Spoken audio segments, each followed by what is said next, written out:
கார்த்தி என்கின்ற ஒரு அன்பர் சீர்காழியிலிருந்து நம்மிடம் ஒரு கேள்வியை கேட்டு, புருஷன் 5 மணிக்கு எந்திருப்பார், பொண்டாட்டி 9 மணி வரைக்கும் தூங்கும். புருஷன் டீ போட்டு அந்த கொடுப்பாரு, பொண்டாட்டி குடிச்சு விட்டு டீயில் என்ன சீனியே இல்லை சர்க்கரையே இல்லைன்னு குறை சொல்லும். அந்த வீடு எப்படி உருப்பிடும்? நான் பல முறை ஜோதிடம் பார்த்துள்ளேன். ஆனால் நான் எதிர்பார்த்த ஒரு பலனோ, நான் எதிர்பார்த்த எனக்கு ஒரு திருப்திகரமான ஒரு பதிலோ இது வரைக்கும் கிடைச்சதில்லை. அப்போ இத்தனை காலம் நான் பார்த்து வந்த இந்த ஜோதிடம் பொய்யா? ஜோதிடம் சொல்லக்கூடிய ஜோதிடர்கள் பொய்யா அப்படிங்கிற ஒரு கேள்வி கேட்டிருக்கு.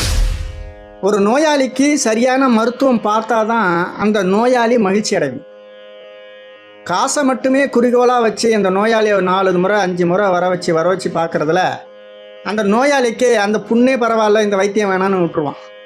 அதுபோல தான் இன்றைய காலகட்ட ஜோதிடங்கள். நான் ஒரு பெரியார்வாதியாக இருந்து, பெரியார் மீது கொள்கை கொண்டவனாக இருந்து, பிறகு சிவனால் ஆட்கொள்ளப்பட்டு சிவன் மீது பற்று கொண்டு இன்று ஏதோ ஓரளவுக்கு ஆன்மீகத்தை புரிந்து கொண்டு என்னுடைய வாழ்க்கையை ஆன்மீகம் சார்ந்து நான் கொண்டு போய்கிறேன். அந்த ஜோதிடர்கிட்ட போனேன், அவர் ஒரு பரிகாரம் சொன்னார்.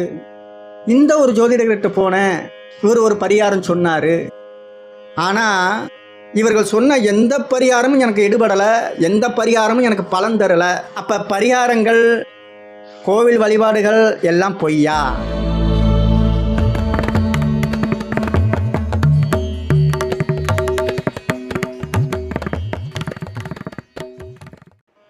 தென்னாடுடைய சிவனை போற்றி, எந்நாட்டவர்க்கும் இறைவா போற்றி. இன்றைய பதிவில் நாம் ஜோதிடம் சார்ந்த ஒரு கேள்விகளுக்கு பதில் சொல்லலான்னு இருக்கிறேன். கார்த்தி என்கின்ற ஒரு அன்பர் சீர்காழியிலிருந்து நம்மிடம் ஒரு கேள்வியை கேட்டுள்ளார்.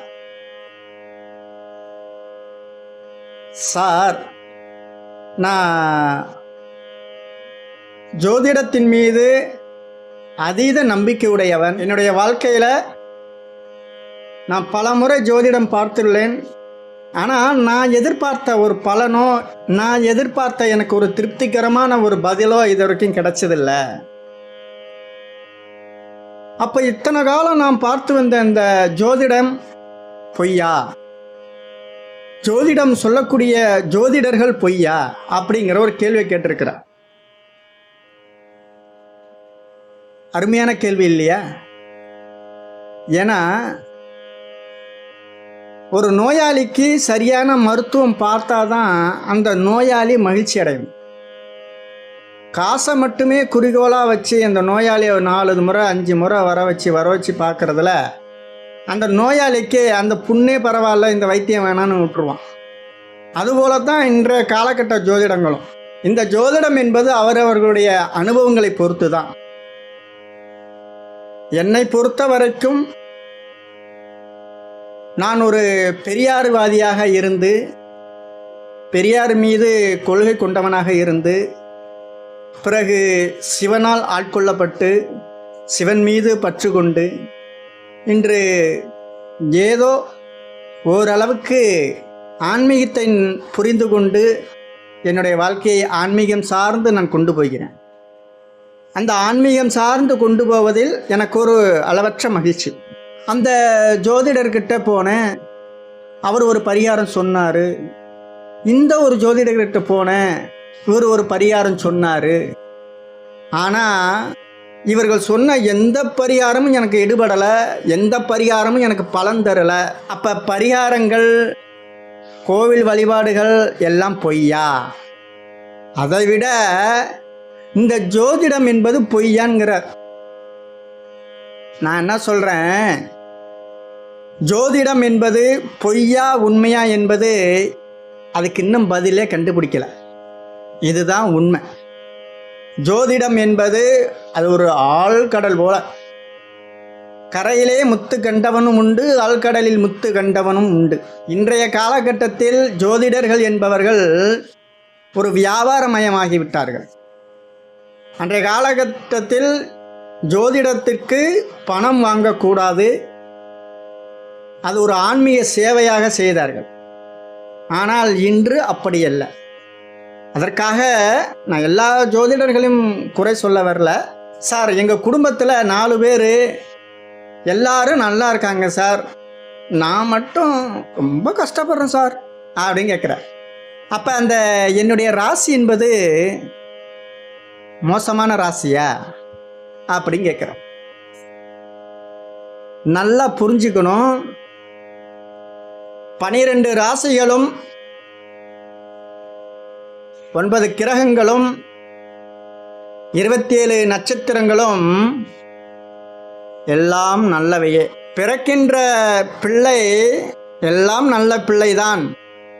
அவன் வளர்ந்து நல்லவன் கூட சேர்ந்தானால் நல்ல பிள்ளையாகிறான், கெட்டவனுடன் சேர்ந்தால் கெட்ட பிள்ளையாகிறான். அதற்காக கிரகங்களை நம்ம கெட்டதுன்னு சொல்ல முடியாது. நீ செய்த பாவ புண்ணியங்களுக்கு ஏற்றவாறு தான் அந்த கிரகங்களுடைய அமைப்பு உன்னுடைய பிறப்பிலே வரும்.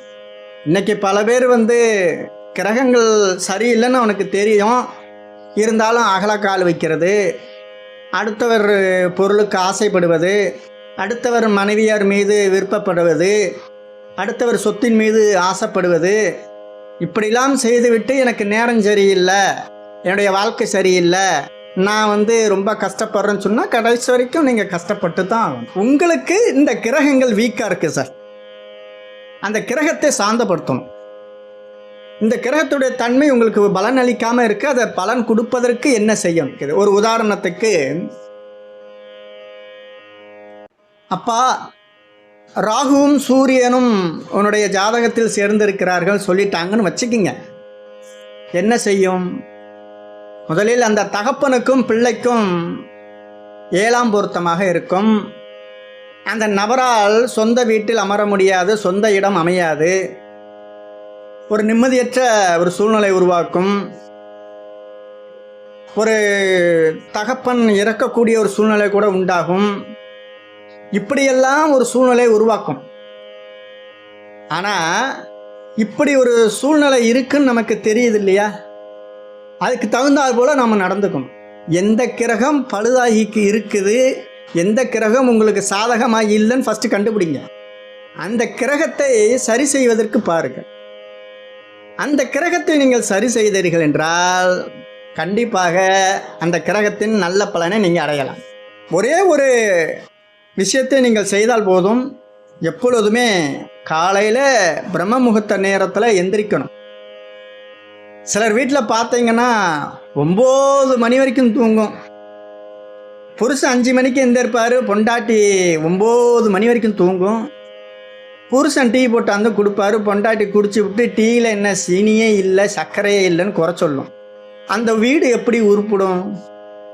இன்னைக்கு பல பேர் குடும்பங்கள்லாம் இப்படி தான் இருக்குது. இப்படியெல்லாம் நமக்கு பிரபஞ்சத்துக்கு ஆகாத செயலை எல்லாம் செய்துவிட்டு நம்ம நல்ல பலனை எதிர்பார்த்தால் எப்படி கிடைக்கும்? ஒரு பெண் என்பவள் காலையிலே எந்திரிச்சு இதெல்லாம் வழக்கப்படி நம்ம என்ன செய்யணுமோ அதெல்லாம் செய்து வந்தோம்னா அந்த குடும்பத்தில் நீங்கள் ஜோதிடம் என்பது பார்க்க தேவையே இல்லை, ஆலயத்துக்கு செல்லணுங்கிறது அவசியமே இல்லை. நல்ல புத்தகங்களை படிங்க, குடும்பத்தை நல்லா நிர்வகிக்க பழகுங்க. ஒரு கணவன் என்பவர், ஒரு ஆண்மகன் என்பவர் வீட்டிலே அமரக்கூடாது. காலையில் 5 மணி ஆயிடுச்சுன்னா வெளியில் போய் தொழிலுக்கு போகணும், சம்பாதிக்கிறத பார்க்கணும். ஒரு பெண் என்பவள் 5 மணிக்கு எந்திரிச்சு வீட்டை வேலையை பார்த்துட்டு வீட்டை கணவனுக்கு கவனிச்சுட்டு எல்லாத்தையும் கவனித்து குடும்ப பொறுப்பை பொறுப்பாக ஏற்றுக்கணும். இதெல்லாம் இல்லைன்னா நீங்கள் வாழ்க்கையில் இப்படி தான் படணும். ஜோதிடம் என்பது ஒரு மாயை, உண்மையும் உண்டு, பொய்யும் உண்டு. அதனால் இந்த ஜோதிடத்தை முழுமையாக கற்றவர்கள் இன்றும் யாரும் இல்லை. அதனால் இந்த ஜோதிடத்தின் மீது ஓரளவுக்கு நம்பிக்கை வையுங்கள், ரொம்ப நம்பிக்கை வச்சு ஏமாற வேண்டாம். உங்களுடைய செயல்பாடுகள் சரியாக இருந்தால், உங்களுடைய செயல்பாடுகள் துணிவாக இருந்தால், உங்களுடைய செயல்பாடுகள் உண்மையாக இருந்தால் ஜோதிடம் பார்க்க வேண்டாம் என்று தான் என்னுடைய அபிப்பிராயம். இப்போ நான் சொன்ன விஷயங்கள் எல்லாம் எனக்கு தெரிந்த வரைக்கும் நான் சொல்லியிருக்கிறேன். இதில் சரியாக இருந்தால் ஏற்றுக்கொள்ளுங்கள். மீண்டும் அடுத்த பதிவில் சந்திப்போம். நன்றி, வணக்கம்.